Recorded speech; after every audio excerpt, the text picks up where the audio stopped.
بسم اللہ الرحمن الرحیم. ناظرین السلام علیکم. پروگرام کرمنل مائنڈ کے ساتھ میں ہوں عرفان مصطفیٰ صحرائی. ناظرین، پولیس اسٹیشن بٹیاں بالا میں چہرے پر بے شمار زخم سجائے ہوئے سلاخوں کے پیچھے پابند سلاسل بزرگ کوئی پیشہ ور مجرم تھا. نہ اس نے ملک کا پیسہ لوٹا تھا، نہ ہی یہ کسی غیر اخلاقی جرم کا مرتکب ہوا تھا. تو پھر پابند سلاسل کیوں تھا اور اس پر تشدد کیوں کیا جا رہا تھا؟ اس بارے جاننے پر پتہ چلا کہ یہ پیشے کے اعتبار سے معلم ہیں. ان کا نام پروفیسر جمیل ہے. انہوں نے قائد اعظم یونیورسٹی سے فزکس میں ڈاکٹریٹ کر رکھی ہے اور پروفیسر صاحب نے آج جہلم ویلی کے ڈی سی صاحب کے دفتر میں جا کر پبلک ٹرانسپورٹ میں سگریٹ نوشی کے خلاف درخواست دی اور اس کے خلاف احتجاج بھی کیا. اس دوران پروفیسر صاحب غصے میں کچھ تلخی بھی کر گئے ہوں گے. اس پر ڈی سی صاحب نے پولیس کے ذریعے اس عظیم استاد پر خوفناک تشدد کروایا. انہیں سلاخوں کے پیچھے دھکیل دیا. جس معاشرے میں استاد اور وہ بھی ایک پی ایچ ڈی استاد کی یہ عزت ہو، اس درندوں کی زمین پر زلزلے، سیلابوں کا انبار اور وہاں کا پھوٹ جانا اور باپ بیٹی اور بھائی کی قتل و غارت گری کو کوئی اچنبھے کی بات نہیں ہے. یہ انتہائی افسوسناک بات ہے کہ اس قانون پر کہ جس کی زد میں ہمیشہ کمزور ہی آتا ہے اور جانوروں سے بدتر عطاب کا شکار ہوتے ہیں، لیکن اس ملک میں کوئی پوچھنے والا ہے نہ ہی کوئی داد رسی کرنے والا ہے. اس لیے ہی تعلیم یافتہ سے لے کر شریف آدمی تک کی بے انتہا تذلیل ہو رہی ہے اور اس کی کوئی احساس بھی نہیں کر رہا. پاکستان میں تعلیم کو بظاہر ترقی اور روشنی کی کنجی کہا جاتا ہے، مگر یہ کنجی اکثر زنگ آلود تالا کھولنے میں ناکام ہو رہی ہے.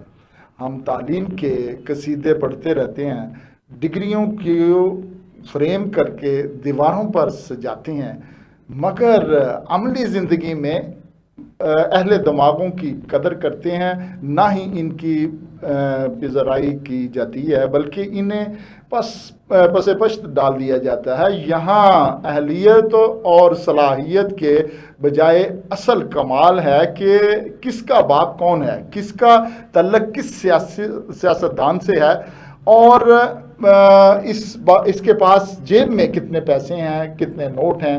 سفارش اور رشوت کے سامنے ڈگری اور قابلیت اکثر ثانوی حیثیت اختیار کر لیتی ہے.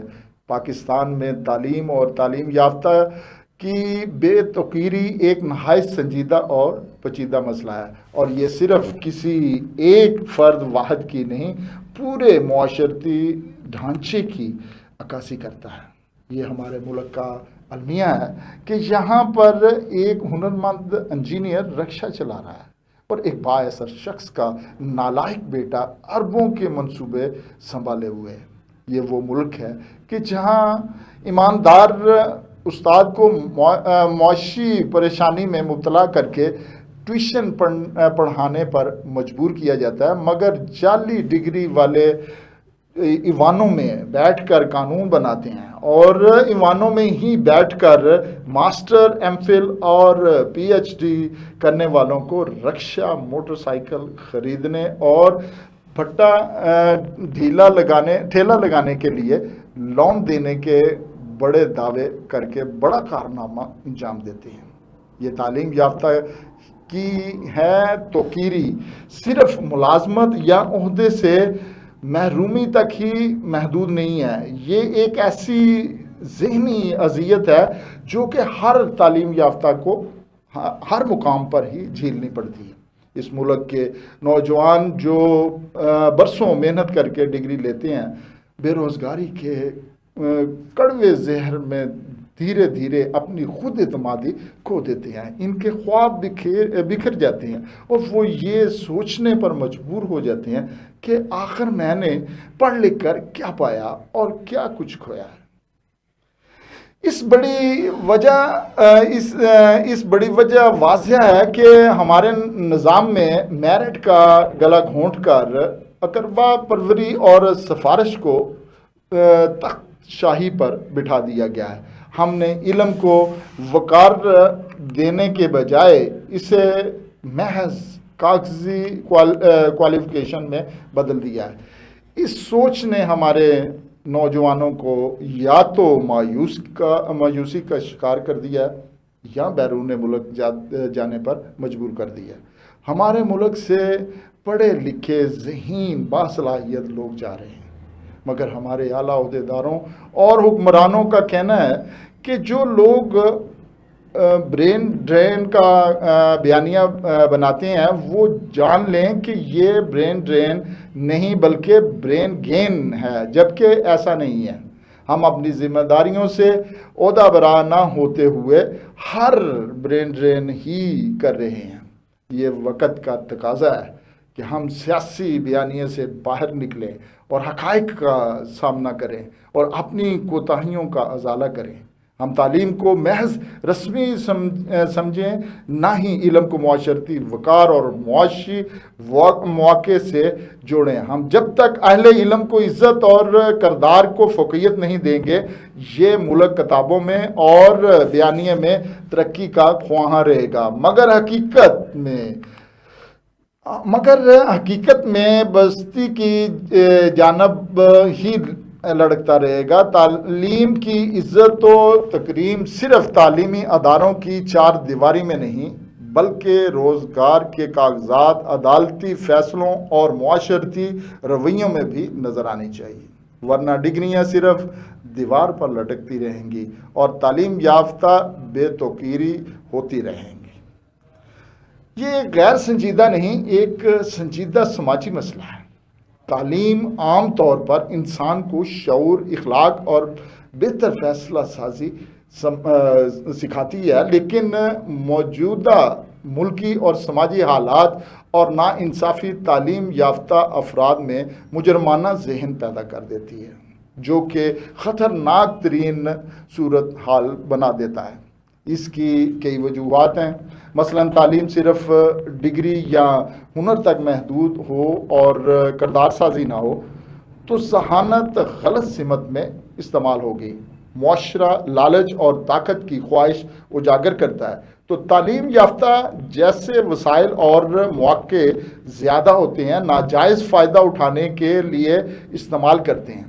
یہ فرق سمجھنا ضروری ہے کہ تعلیم کا مطلب صرف علم حاصل کرنا نہیں بلکہ اچھی سوچ اور کردار بنانا بھی ہے۔ اگر تعلیم کے ساتھ اخلاقی اقدار نہ ہوں تو تعلیم یافتہ شخص معاشرے کے لیے فائدہ مند ہونے کے بجائے نقصان دہ بھی ہو جاتا ہے۔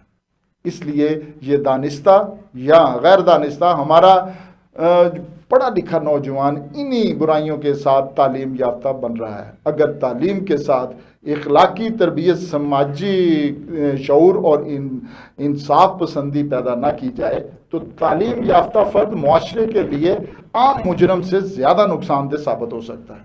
اصل تعلیم وہ ہے جو نہ صرف انسان کے دماغ کو روشن کرے بلکہ اس کے کردار کو بھی جو پختہ بنائے تاکہ معاشرے کو بہتر بنانے میں اہم کردار ادا کر سکے۔ لیکن حکومت کے کسی تعلیمی منصوبے میں انسان سازی کی جھلک ہی نظر نہیں آتی۔ انہیں تو منصوبے بنانا ہے اور ان کی تشہیر کے لیے کروڑوں روپے لگانے ہیں، اس میں بھی ان کے بڑے مفادات جڑے ہیں۔ مگر ستم ظریفی یہ ہے کہ کہنے کو آدھی آبادی نوجوان ہیں، مگر یہ نہیں بتایا جاتا کہ انہیں ناانصافی، میرٹ کی پامالی یا معاشی عدم استحکام تعلیم یافتہ فرد کو احساس محرومی میں دھکیلا جا رہا ہے، کیونکہ وہ پڑھے لکھے ہیں، قوانین کے سکم اور عدالتی نظام کی کمزوریوں کو بہتر سمجھتے ہیں، اس لیے پکڑے جانے سے بچنے کے لیے زیادہ مؤثر طریقہ اختیار کرتے ہیں۔ ان معاملات کے تدارک کے لیے حکومت کچھ نہیں کر رہی۔ یہاں کبھی میاں برادران آئیں گے، کبھی زرداری اور کبھی عمران خان، اپنے مسائل میں جکڑی غلام عوام ان کے نعرے بلند کرتے رہیں گے اور پابند سلاسل ہو کر تشدد کا نشانہ بنتے رہیں گے۔ خدا را عوام اب تو اپنے حال پر رحم کرے اور ان آزمائے مفاد پرستوں کے چنگل سے باہر نکلنے کی کوشش کرے، تو ہی آنے والی نسلوں کا بھی کوئی بھلا کر سکیں گے، ورنہ اس طرح ہی توقیری میں جیتے اور مرتے رہیں گے۔ ناظرین، آج کے لیے اتنا ہی۔ آئندہ پروگرام تک کے لیے عرفان مصطفیٰ صحرائی کو اجازت دیجیے۔ اللہ نے کے بعد